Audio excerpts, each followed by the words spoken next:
नमस्कार, मैं हूं जया सिन्हा और सिनेमा की दुनिया में आप सभी का बहुत बहुत स्वागत है। सिनेमा की दुनिया जो सजी है करोड़ों लोगों के सपनों से, और हमारी कोशिश रहती है कि हर हफ्ते सिनेमा की इस दुनिया कार्यक्रम के जरिए हम आपकी मुलाकात कराते रहें आपके हर दिल अजीज सितारों से। तो आज का अंक भी बेहद खास होने वाला है, तो देर कैसी, आइए शुरुआत करते हैं आज के कार्यक्रम की। मुश्किल परिस्थिति में इंसान अपनी असली शक्ति को, असली क्षमता को समझ पाता है।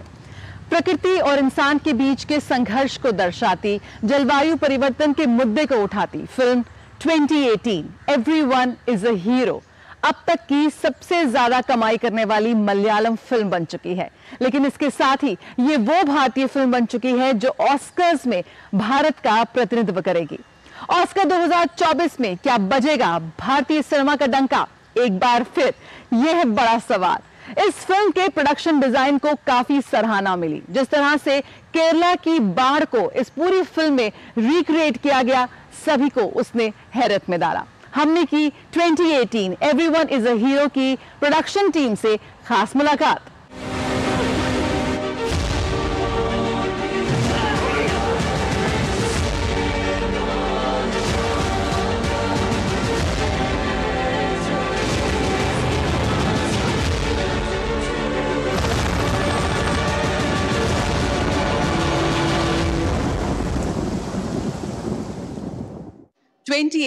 Everyone is a hero Oscars 2024 में भारत की तरफ से ऑफिशियल एंट्री ये फिल्म है।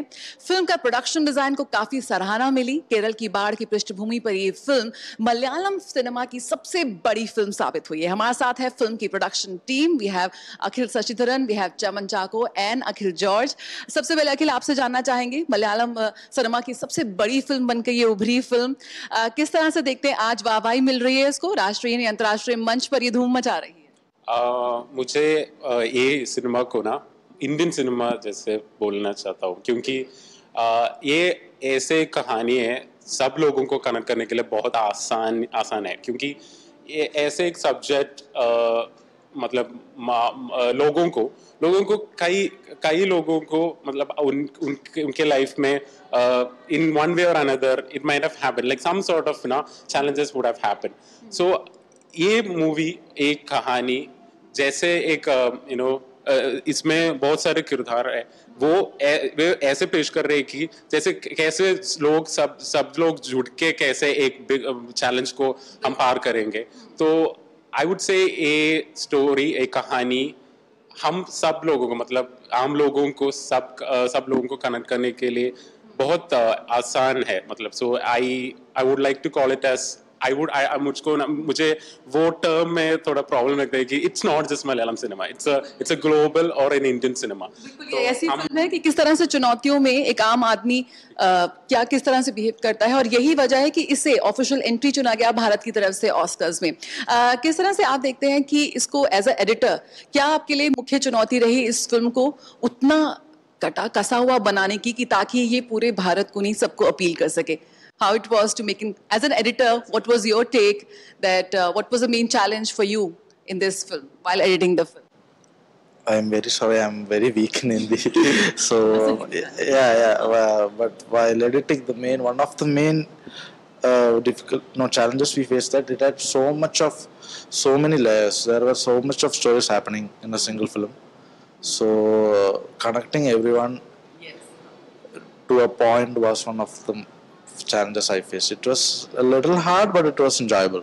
But it was the entire, after the film, when we all watched together, the cheers from the audience and the emotions, the people.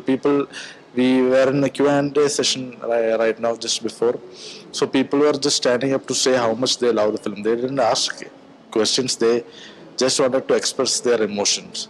So that was very, very happy. We were all happy to just know that they are all liking the film. ये बहुत अच्छी बात है कि बहुत सारी कहानियां इसमें एक साथ दिखाई गई हैं और उसको कनेक्ट करना इनके लिए एक चुनौती था। आपके लिए क्या चुनौती रही इस फिल्म को लेकर, क्योंकि जिस पृष्ठभूमि पर ये बनी है, बाढ़ की पृष्ठभूमि, और बहुत सारी छोटी छोटी कहानियां, उनको कनेक्ट करना, वो सारे जो इफेक्ट्स रहे फिल्म में, जो प्रोडक्शन टाइम था, आपके हिसाब से क्या सबसे बड़ा चैलेंजिंग था? So for me it was like it's a flood movie. and we have to shoot it in. We have to recreate the flood. So that was the major challenge. Like we were in the flood, so we had to face some. We were also like in the flood actually. Even during the 2018, me, myself, the director, we all were affected. Our house were affected. So many people asked like, how was it difficult or something like. But from my heart, yeah, from my heart, I'll tell shooting this was not difficult because already we had faced this already. So that we had faced already faced the difficulty. So it was like for the recreation, it was like we have from our heart we could put in for the recreate. Yeah, recreation was like nostalgia. Like we were all shooting. Like everyone in the crew member had their water till here. Like it was like continuous night shoots all over. Everybody was shivering in the night, but they all came together as a team. We all worked together as a team. Like Team, we were like a family. Yeah, we family, were like that, a family. family like. So in the movie itself, we can see many lot of camps and all. And our shooting set was like a camp only because when some other people from other than from outside people come to the sets, they look like, oh, what is it? Is it a camp or what? Something like that. Lots of instruments, equipments like industrial cranes, everything. It's from outside. So if you come and see, it's all messed up. But in the movie, you see the. we only showed you the good part. जिस तरह से इन्होंने कहा कि इन्होंने अपने अनुभवों को उसमें डाला, आप लोग उस दौर से गुजरे, उस बाढ़ को देखा आपने और फिर उस पे ये फिल्म जब बनाने की सोची, उम्मीद थी कि इसको इतनी सराहना मिलेगी। मलयालम सिनेमा, कन्नड़ सिनेमा की हम बात नहीं करें, भारतीय सिनेमा की बात करें, लेकिन ज़रूर यहाँ पर एक सीमा ज़रूर लांघा है उसने। क्षेत्रीय सिनेमा की बात करते हैं तो आज क्षेत्रीय सीमा से बढ़कर ये एक बहुत बड़ी फिल्म बन चुकी है, लेकिन एक बेंचमार्क ज़रूर आप लोगों ने किया, क्योंकि बहुत ही कम बजट पे बनी थी, 200 करोड़ का आंकड़ा पार किया। हम बहुत कम सो बजट में ये बनी, मगर हमारे इंडस्ट्री में बहुत सारे अच्छी फिल्म मेकर्स, बहुत सारे खूब फिल्म्स आ चुका है। मतलब हमारा ये मूवी उसमें एक पार्ट है। आई वुड से हमारे इंडस्ट्री, मलयालम इंडस्ट्री, वो अभी एक अगेन वो एक सुवर्ण क्या बोलते हैं, जैसे कि गोल्डन एज में अभी भी, मतलब ये बहुत पहले से ये चल रहा था। तो हम बेंचमार्क, आई मीन पता नहीं ऐसे बोल सको, क्योंकि वी लाइक टू बी थोड़ा ना humble about everything that we do. But Oscars को लेकर क्या तैयारी है? ऑस्कर्स को लेकर हमारा डायरेक्टर अभी LA में, वो बहुत डायरेक्टर और प्रोड्यूसर अभी वहाँ ना बहुत बिजी है। मतलब वो लोग अभी घूम के पूरा अमेरिका घूम के वो फिल्म दिखाने के लिए बहुत प्रयत्न कर रहे हैं। तो मतलब हम लोग बस वो उनको रिप्रेजेंट करके यहाँ बैठना, यहाँ खड़े होना बहुत एक प्रिविलेज है। मतलब क्योंकि I was nowhere in industry from India, मेरा पहला फिल्म है। मतलब तो मेरे लिए उतना स्पेशल है कि मतलब मेरा पहला फिल्म में मुझको इस मंच में खड़े होके ऐसे बात करने के लिए भी, मतलब ये लोगों के साथ, मतलब ये लोग मेरे सीनियर्स है। मतलब आई यूज्ड टू ना look up to this people, like their movies, like their movies, there is this movie called Kaala, they are part of that movie. I was a fan of that movie, like मतलब yeah क्योंकि हमारे movie का lead Tovino, वो भी ये movie में था। तो मतलब it's a privilege for me to stand in ये लोगों के साथ जुट के काम करना और ड्रीम। हाँ, मतलब पूरा तो ऑस्कर्स में चुना जाना वो कितना मोमेंट था? How special was that moment? Like the official entry for Oscars. Yeah, what do you think? We were like very happy. We were like all running around. Oh, we were like all running around. हम नाच रहा था। हम बहुत, मतलब हम और अलग दुनिया में गया। हाँ, बहुत खुश। हम अलग दुनिया में गया, क्योंकि ना ये मतलब ये once in a lifetime opportunity है ना, ऐसे एक मिलना, ऐसे एक मौका मिलना। तो ऐसे मौका मिलने के बाद हम हम उतनी तैयारी भी करना है, मतलब क्योंकि ना ऐसे एक वर्ल्ड स्टेज में हमारे मूवी जाके हम कम्पीट करना है, क्योंकि मतलब इतना टैलेंट से इतना क्वालिटी कंटेंट है। एंड जैसे मतलब अभी OTT आने के बाद हम लोग उतना एक्सपोज्ड हो गए, मतलब उतना अच्छी कंटेंट में। बट आई एम होपफुल, क्योंकि ये मूवी लाइक आई सेड ना, ये प्रकृति के बारे में, मतलब प्रकृति को हम अगर कुछ करते हैं तो मतलब अब अगर प्रकृति ना है तो हम नहीं है, तो दैट इज हमारा motto is save nature save humanity. So वो मोटो हम पेश करने के लिए चाहता है। तो I humbly request all Indians, हम भारतीयों सब साथ जुट के, मतलब हम ये मूवी को मतलब we have to take it to another level, क्योंकि दैट इज रिस्पॉन्सिबिलिटी, हम लोगों का वो एक रिस्पॉन्सिबिलिटी है ये मूवी का सक्सेस, क्योंकि ऐसे movie it's a rare thing to happen, and I am very hopeful that it will do well. Thank you. प्रकृति है तो हम हैं, जलवायु परिवर्तन की बात करती है film 2018 everyone is a hero. Bharat की तरफ से ऑस्कर 2024 में ये ऑफिशियल एंट्री है, और जिस तरह से हमने बात की, ये फिल्म वो है जो हमें एक दूसरे से कनेक्ट करती है, मानवता को कनेक्ट करती है, मानवता का संदेश देती है। और उम्मीद करते हैं जिस तरह से ब्लॉकबस्टर ये साबित हुई, भारत ने पूरे विश्व के ऑडियंसेस के साथ ये कनेक्ट करती नजर आएगी और जरूर भारतीय सिनेमा का नाम ऊंचा करेगी। कैमरा पर्सन संजीव के साथ जया सिन्हा, DD न्यूज। भारत की विकास गाथा में हमारी सिनेमा का, हमारी फिल्मों का अहम योगदान रहा है। भारतीय सिनेमा में, भारतीय फिल्मों में वो ताकत है जो युवाओं में जोश भर दे, समाज को एकजुट कर दे। सामाजिक कुरीतियों को बड़े पर्दे पर उठाते हुए भारतीय सिनेमा ने आह्वान को आंदोलनों का रूप दिया है।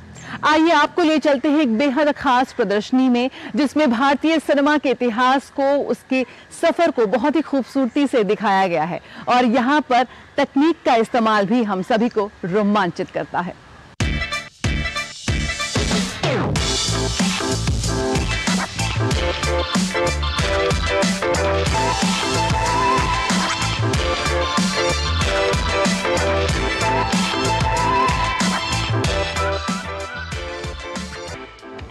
भारत की विकास गाथा में, भारत के इतिहास में भारतीय सिनेमा का योगदान अमूल्य है। वैश्विक मंच पर भारतीय सिनेमा अपनी उच्च गुणवत्ता के लिए और दमदार कहानी और अदायगी के लिए जाना जाता है।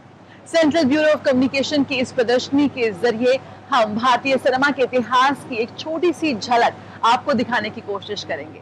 तो आइए आपको कराते हैं सैर। भारतीय सिनेमा यानी कि भारतीय फिल्में हम भारतीयों के दिलों के बहुत ही करीब हैं। ये वो फिल्में हैं, ये वो सिनेमा है जिसने कई आंदोलनों को आवाज दी है, युवाओं में जोश भरा है। सामाजिक समरसता की बात हो या फिर सामाजिक एकता की बात हो, भारतीय सिनेमा ने कई ऐसे काम किए हैं, कई इसके ऐसे पड़ाव रहे हैं जो हमेशा ही याद किए जाते रहेंगे। जी, ये अनुभव बहुत शानदार है। उसका कारण ये है कि सिनेमा का जो हमारा इतिहास रहा है, यहाँ आने के बाद वो दिखाई पड़ रहा है मुझे, और वो किताबों के ज़रिए भी और जो पोस्टर्स हैं उनके ज़रिए भी। जो क्लासिक पोस्टर्स हैं वो शायद अब डिजिटल हो गए हैं तो वो बात नहीं आती है, तो उन पोस्टर्स को देख करके वो पुराना एरा याद आ जाता है जो क्लासिक फिल्में बना करती थी। तो ये बहुत अच्छी तरीके से इन्होंने सजाया है। एक बार फिर से आप उस दौर में, उस एरा में चले जाते हैं। और ये बात है पुस्तकों के बारे में कि बाकी जो पब्लिशर हैं शायद इस तरह की किताबें नहीं छापते हैं, तो जो सूचना जनसंपर्क विभाग का ये काम है, ये बहुत शानदार काम है। इस प्रदर्शनी में भारतीय सिनेमा के इतिहास को, फिल्मों को विभिन्न श्रेणियों में बांटा गया है। हमेशा से ही भारतीय सिनेमा जो है समाज में व्याप्त कुरीतियों को और सामाजिक मुद्दों को अपनी फिल्मों में बहुत पुख्ता रूप से उठाता आ रहा है। इस खंड में उन फिल्मों को प्रदर्शित किया गया है जो महिलाओं से जुड़े अधिकारों की बात करती हैं। महिलाओं के चित्रण पर तमाम फिल्में जो राष्ट्रीय नहीं अंतर्राष्ट्रीय मंच पर भी भारतीय सिनेमा के बेहद स्वर्णिम सफर को दिखाती हैं, वो यहाँ प्रदर्शित की गई हैं। हम बात करें मणिकर्णिका की, हम बात करें मर्दानी 2 की, हम बात करें नील बटा सन्नाटा की, हम बात करें मैरी कॉम की। तमाम ऐसी फिल्में जिन्होंने भारतीय महिलाओं और भारतीय महिलाओं द्वारा पोर्ट्रे किए गए बेहद दमदार किरदारों को बड़े पर्दे पर प्रदर्शित किया। मुझे बहुत अच्छा लगा, और मैं अगर देख पाया कि जैसे मैं आ रहा हूँ, ऐसे अगर स्कूल और कॉलेज के बच्चे भी आए यहाँ पे देखने के लिए कि एक्चुअली में भारतीय सिनेमा का इतिहास कैसा है, कैसे इसका विकास हुआ है। तो ये जो एग्जीबिशन लगी है इसमें वो बच्चे देख सकते हैं, जो आज के बच्चे मोबाइल और इन तमाम चीज़ों में ज़्यादा बिजी रहते हैं, ऐसी चीज़ें देखनी चाहिए, मेरा ये मानना है।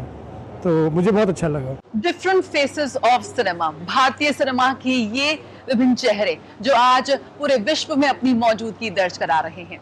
आज विश्व का कोई भी ऐसा महोत्सव नहीं है जहां भारतीय फिल्में धूम नहीं मचा रही, लेकिन सिर्फ समीक्षकों प्यार ही काफी नहीं है। भारतीय फिल्में लगातार बॉक्स ऑफिस पर भी रिकॉर्ड तोड़ रही हैं। सिर्फ भारतीय फिल्म बाजार ही नहीं, आज China, Japan, overseas, Europe, America, तमाम ऐसे फिल्म बाजार हैं जहां भारतीय फिल्में ब्लॉकबस्टर हो रही हैं। लेकिन थोड़े से इतिहास की भी एक झलक आपको दिखाते हैं। इस वक्त मेरे पीछे भारत के पहले थिएटर का रेप्लिका तैयार किया गया है, एलिफेंटस्टोन पैलेस। ये कलकत्ता में बनाया गया पहला थिएटर जिसे जे.एफ. मदान ने बनाया। जे.एफ. मदान हम जाते हैं बहुत बड़े निर्माता निर्देशक रहे हैं, उनकी पहली फिल्म सत्यवादी हरिश्चंद्र थी और यहाँ पर उस पहले थिएटर का रेप्लिका बनाया गया है, यानी कि जो दर्शक यहाँ पर आ रहे हैं वो भारतीय सिनेमा के विभिन्न स्वरूपों से, उसके इतिहास से, उसकी जर्नी से तो रूबरू हो ही सकते हैं, यहाँ भारत के पहले फिल्म थिएटर का भी लुत्फ उठा सकते हैं। तो आइए मैं भी जाती हूँ और देखती हूँ कि इस वक्त यहाँ पर किस तरह का एक अनुभव हमें मिल रहा है। बहुत ही खूबसूरती से इस पहले थिएटर को यहाँ पर बनाया गया है और मैं यहाँ देख सकती हूँ कि भारतीय सिनेमा की जो जर्नी है उससे जुड़ी एक फिल्म यहाँ पर मैं देख रही हूँ। भारत का जो आजादी का संघर्ष रहा है, आजादी की जो जंग रही है, उसमें भारतीय सिनेमा का बेहद अमूल्य योगदान रहा है। स्वराज के नारे को बुलंद करने के लिए, पूरे देश को एकजुट करने के लिए, युवाओं में वो जोश भरने के लिए भारतीय फिल्मों ने अपना योगदान दिया और उसी की झलक इस पहले थिएटर में हम देख सकते हैं। तो मैं लुत्फ उठाती हूँ इस फिल्म का और एक बार फिर भारतीय सिनेमा के स्वर्णिम दौर में लौट जाती हूँ। कैमरा पर्सन प्रमोद नेगी के साथ जया सिन्हा, DD न्यूज। हमेशा से ही भारतीय सिनेमा में महिला किरदारों को बहुत ही मजबूती से बड़े पर्दे पर पेश किया गया है। पंगा, नीलबटे सन्नाटा, बरेली की बर्फी, ये वो फिल्में हैं जिन्होंने आज की नारी को बड़े पर्दे पर बहुत ही खूबसूरती से पेश किया और इसे लिखा, गढ़ा और निर्देशित किया है अश्विनी अय्यर तिवारी ने। महिला निर्देशकों की उस खेप से आती हैं जो आज अपनी प्रतिभा से, अपने काम से हम सभी को अचंभित कर रही हैं। हमने की खास मुलाकात निर्देशक अश्विनी अय्यर तिवारी से। भारतीय सिनेमा आज अपने कंटेंट के लिए पूरे विश्व भर में सराहा जा रहा है। भारतीय सिनेमा में जो किरदार लिखे जा रहे हैं वो भी आज लगातार वाहवाही बटोर रहे हैं। नीलबटे सन्नाटा, पंगा एक ऐसी फिल्में हैं जिन्होंने हम सभी के दिलों पर अमिट छाप छोड़ी है। अश्विनी अय्यर तिवारी विमेन डायरेक्टर जिन्होंने इन फिल्मों को इनका निर्माण किया, स्क्रिप्ट लिखी और आज लगातार वाहवाही बटोरी हैं। In conversation session women power in भारतीय सिनेमा पर हम लगातार यहाँ बात कर रहे थे। किस तरह से आप देखती हैं, लगातार आपको यही सवाल आते हैं कि भारतीय सिनेमा में अगर महिलाओं के किरदार जो लिखे जाते हैं उनमें हम हाल के वर्षों में देख रहे हैं एक अलग से किरदार उनके लिए ख़ास तौर पर लिखे जा रहे हैं। वो जो स्ट्रॉन्ग विमेन पावर है वो हम पर्दे पर लाने में सफल हो रहे हैं। कैसी रही आपकी जर्नी? मुझे अच्छा लगता है कि जब मैं देखती हूँ कि बहुत सारी विमेन ओरिएंटेड फिल्म्स हैं और प्रोड्यूसर्स हैं जो ग्रीन लिट कर रही हैं ऐसी फिल्मों को। हम हमेशा से ही हमारा देश ने बहुत इंकरेज किया है लड़कियों को आगे बढ़ने के लिए। भले ही वो हम पिक्चर की तौर से देखें कि मदर इंडिया थी और उसके बाद कहाँ बीच में हम किधर फिसल गए, उसके बाद वापस अगर आप देखेंगे हर स्पेस में मतलब आप देखेंगे फिल्म्स में, आप आर्मी में देखोगे, आप जवान में देखोगे, आप पायलट्स देखेंगे, सब जगह महिलाएं छा रही है और हमारी प्रेसिडेंट जी है वो भी एक महिला है। तो I think the lot of inspiration which comes in जब आप देखते हैं कि there is a encouragement and then when there is an encouragement आपको चाहिए कि आप बहुत सारे स्टोरीज बोले जो विमेन को प्रोत्साहित करे, जो लड़कियों को आगे लेके आए। और हमारी यही इच्छा है कि हम बार बार वही कहे जो हम कहना चाहते हैं और इससे अगर कोई प्रोत्साहित हो तो I think my job is done as a film maker. आपने पहले एक शॉर्ट फिल्म बनाई, फिर नील बटा सन्नाटा किया जब आपने स्क्रिप्ट लिखी। आपकी फिल्मों में ये बहुत खास बात है कि महिला और पुरुष, जो हम लैंगिक समानता की बात करते हैं, वो दोनों कहीं ना कहीं एक पायदान पर नजर आते हैं। You have strong women characters, you have equally strong men characters as well. किस तरह से आप देखते हैं उसकी, जब आपने जर्नी शुरू हुई, आपको एक बैकग्राउंड था फिल्मी दुनिया में, लेकिन वो प्रोत्साहन, वो एक मौका मिलना, वो भी बहुत अहम था। या आई थिंक वो मौका मिलना बहुत अहम था, और मुझे लगता है कि मैं बहुत लकी थी कि मैं ऐसे लोगों से मिली जिनको लगा कि I would be they didn't look at me as a man और a woman, they looked at me just as a story teller, और वो बहुत ज़रूरी था। तो मैं सिर्फ शुक्रिया अदा करना चाहूँगी जो मेरे पहले मेरे बॉस थे के.वी. श्रीधर या अजय राय, जिन्होंने फर्स्ट नील बटे सन्नाटा की स्क्रिप्ट पढ़ी थी और मुझे बोला था कि मैम आप ये डायरेक्ट कीजिए। तो ऐसे लोग बहुत ज़रूरी होते हैं, और जो महिलाओं को प्रोत्साहित करें। और मैं ये नहीं कह सकती मैं सब कुछ अपने आप करूँगी और ऐसा, और झांसी की रानी तो मैं नहीं बन सकती, क्योंकि बहुत सारी चीज़ें होती हैं। जब आप घर से निकलते हो तो आपको ये सोच के चलना पड़ता है कि आज घर पे बच्चे कितने बजे आएंगे, कौन संभालने वाला है, कौन क्या होगा। तो उसके लिए you always need a very good support system, and I always encourage the idea that we are made because of a talent, but we are also made because of the people around us. आपको लगता है इस समय बहुत अच्छा समय है भारतीय सिनेमा के लिए? पंगा जैसी कहानियाँ, नील बटे सन्नाटा जैसी कहानियाँ आज वो दर्शकों तक पहुँच पा रही हैं, ऐसे लिखी तो जा रही हैं, लेकिन पहुँचना बहुत ज़रूरी है, क्योंकि एज एक निर्माता निर्देशक के रूप में आपकी कहानी पहुँचे, वो बहुत अहम होता है। Yes, that is very important, is because हम सिनेमा बनाते हैं ऑडियंस के लिए, और ऑडियंस की खुशी, जब उनका चेहरा देखते हैं और हमें खुशी मिलती है, तो वो बहुत इम्पॉर्टेंट होता है। और आप अपने लिए भी बनाते हो, पर जब ऑडियंस के लिए बनाते हो तो उनकी खुशी सबसे ज़्यादा इम्पोर्टेंट होती है। तरला के बारे में ज़रूर बात करना चाहेंगे। तरला दलाल काफ़ी अच्छी कहानी है, OTT प्लेटफॉर्म पे ज़रूर रिलीज़ हुई, लेकिन लोगों तक पहुंची। किस तरह का अनुभव रहा है इस फिल्म को बनाने में, और आपकी जो casting? In fact Tarla which was headline पे हुमा कुरैशी, वो हमारे जो डायरेक्टर है पेश गुप्ता, उन्होंने लिखी और उन्होंने डायरेक्ट भी की। मैंने प्रोड्यूस किया है फिल्म उनके लिए रोनी स्क्रूवाला जी के साथ, और ZEE5 पर है ये। और वो एक ऐसी कहानी है जो हर घर में वो सबसे ज़्यादा फेमस है, और ऐसे किसी को नहीं पता कि तरला जी कौन है, क्योंकि सब पले बड़े तरला जी के पॉइंट ऑफ व्यू से। बट तरला जी ने एक चीज़ ज़रूर सिखाई सबको कि यार खाना, यस वो टाइम पे खाना तो सबको ज़रूरी होता ही है, तो खाना बना के अगर आप एक माइंडसेट को चेंज कर सकते हो तो वो कितना अच्छा होगा। तो आप शादी करते हो, एंड आई अंडरस्टैंड दैट वो टाइम पे women were suppose to cook and serve and help the family, पर अगर वो कुकिंग से अगर आपको डांस करने से मिल जाए, या आप ड्राइविंग चला लो, या आपको ज़्यादा काम करने मिल जाए, तो I think that cooking has more महत्व, बोलते हैं ना, इट हैज़ मोर इम्पोर्टेंस। या सबसे ज़्यादा खास फिल्म आपको कौन सी लगती है अपने ऐसी, जो अभी तक आपका कोरियोग्राफ है? ये बहुत मुश्किल जवाब है, सवाल है, और जवाब भी बहुत मुश्किल है, क्योंकि एक माँ को अपने सभी बच्चे प्यारे होते हैं, तो आप कभी ये नहीं कर सकते। जिसके साथ आपके काफ़ी ज़्यादा इमोशनल एसोसिएशन रहा, बरेली की मेरी पहली फिल्म होगी, क्योंकि वो हमेशा खास रहती है। Your first work is always special. आज भी लोग उसके बारे में बात करते हैं, आपको कुछ यादें उसकी वापस आती हैं नील बटे? हमेशा याद आता है, और I just feel that I want to make many more films like Nil Battey Sannata. और अभी क्या कुछ कहानी पे आप काम करती हैं? वो बाद में बताऊंगी अभी नहीं। ठीक है मैम। तो पूरी उम्मीद है और पूरी कोशिश है कि एक बार फिर ऑस्कर्स में बजेगा भारतीय सिनेमा का डंका। सिनेमा की दुनिया के इस विशेष अंक में आज इतना ही। मुलाकात होगी अगले हफ्ते इसी दिन इसी वक्त पर। तब तक जुड़े रहिए हमारे साथ और देखते रहिए DD न्यूज़। नमस्कार।